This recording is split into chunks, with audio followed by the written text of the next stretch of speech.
I want to start this conversation with a little bit of a story. Okay.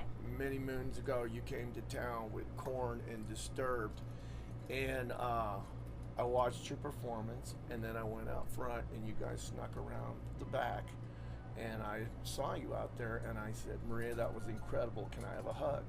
And you gave me the sweetest, most loving, Oh, thank most God. giving hug Oh, good. ever. And from that point forward, I knew what kind of person I was dealing with. So I just wanted to say thank you, and it's been great watching your career grow from this point forward. Thank you. That means a lot. Thank God that story went well. You could be like, and you told me no. Well, like, no. No. Well, you know, when I think about it, and that's what's funny, I Yeah. would have wanted to get out of here, you creep. Yeah. You know, no. I'm just trying to go have dinner or Yeah. something like that. Let's talk a little bit about the new single, because that's what really intrigues me right now. I'm wondering how you develop the cadence that is in a song like that. Is that done in the writing process, or is that done in the producing process? That's done in me. I'm always trying to think outside the box and like push myself to do something, you know, like what you're talking about, whether it's lyrics or the style I'm using my voice or like different patterns, something that I haven't done before. Right. So I'll go in there over a track, like, so we'll have, for that song we had the beat, and I had the concept of what I wanted it to be about, but I didn't have what you're talking about, the exact melody. Yeah, the cadence. So I just do a bunch of stuff, and I just keep doing all these different things. And then from that particular song, I kept just doing all these free things, and my producer started like putting little parts together.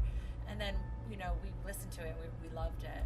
Yeah, that's what's interesting to me, is because it almost sounds very, very produced, but at the same time, it almost sounds like something you would come up with and chant while you're on the bus or something.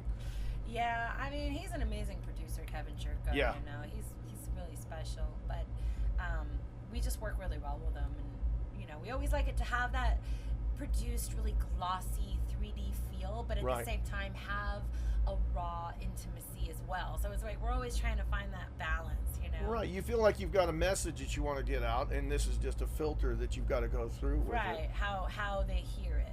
When you look back on an album like this one, it seems like all the parts are together, but when you get on the road, do you think, I wish I would have worked a little more on this or a little more on that? Or do you feel like the statement's been made and it's time to grow again? Well, no, I am OCD, so I have obsessive compulsive disorder, Right. and I use it to my advantage for my career, and I'm relentless. You know, you could ask anyone who works in my camp, no matter what it is, from, you know, I direct the lighting show or coming up with the concepts and the visuals and the live show and like all these things. I'm always trying to, just tonight for Burn, a song that we do, I said I want to make the mask be really high off my head, and I wanted to have long white hair out of the ground, and I just came up with that today. So I'll do that in the next 3 days, and then it'll be part of the show. So I'm always, you know, working. How can we make this Always bigger and tweaking better? it. Yeah, but I had a few moments in the last few weeks with all these great festivals where I've stopped for a second, and I'm starting to realize, like, oh wait, whoa, like things are really happening here. Something's happening, you know. Like I can feel. You can feel something. the vibe that things are growing. Yeah, I'm seeing like all my peers and bands that maybe I always was side stage watching them are now side stage watching us, or like the heads of the festivals just saying these specific special things where I'm like, it's really happening. It's happening, you know. So slowly. you're finally taking the time to breathe and enjoy it a little bit instead of. I mean, you guys have been churning and churning and churning. Yeah, I do try to take moments to enjoy. I mean, that's why we have that tent outside with them, or I try to stay, you know, as we're walking on, you know, try and be in that. But so I do. But I am a perfectionist. So if something's wrong in our show, if the lights are wrong, or I know you adjust those lights yourself. Or something, then I will be, you know. What the key is getting that all dialed in, so I can just be lost in the show. Right. You know, I gotta get lost. So I get lost throughout the set, as long as it's flowing good. So if it's perfect, you can just enjoy then yourself. I'm lost. I get into that slow motion feel where everything becomes like as a dream, and it's like almost euphoric for me, you know. I have followed you in the band since, you know, the days of the really small clubs and everything.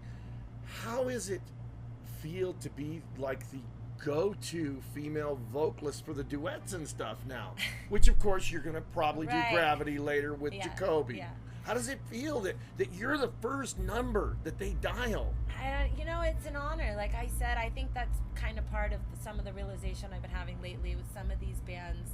And there's another band I'm coming out on soon too. There's like somebody I really liked a lot always. And would that be Shinedown? Was inspired by? Nope. No, it's somebody else. I can't say, but okay. Yeah. But anyway, so what I'm saying is like Five Finger Death Punch, and Papa Roach, and this, you know, the other band and Motionless Way. So it's cool, you know, even to perform with Jacoby. You know, I remember back when I first listened to them, and my career hadn't done anything yet. I was just getting ready to move to California to try to find my dream. You know? So if somebody would have said, you know, you'd be up there in front of these crowds with Jacoby or all these things that are happening, you know, it's surreal. It's a blessing. It's a and pretty I try to magical stay thing. in that gratitude, and not lose the magic by being a perfectionist or all those things. So I try to really appreciate it. I think that is a wonderful thing that you will take the time to come out and do the duet with him night after night, because it's a special moment for us. It's not always going to happen. Right. It is. I mean, one of the things that broke you in this town, of course, was The Promise. There are women here who have lyrics from that song tattooed on their body. So, I mean, the duet thing has kind of worked out for you. Yeah, I love it. And it's cool to be able to collaborate, and, you know, it's different. Anything new is exciting. Is it weird, though, that you've got to kind of like act it out with that partner? Because, of course, Jacoby's not your husband or your boyfriend, right. And you've got to, and it's a mini play. No, it's not weird for me at all. I'm really expressive and dramatic, and I love to get lost in things like that. I completely want to get into, you know, I love directing, and I think I want to make films and maybe even get into acting. So I really love all that stuff. Wonderful. Yeah. Miss Maria Brink, love you to death. I know you're thank allergic you. to things. You've already given me a hug for a lifetime.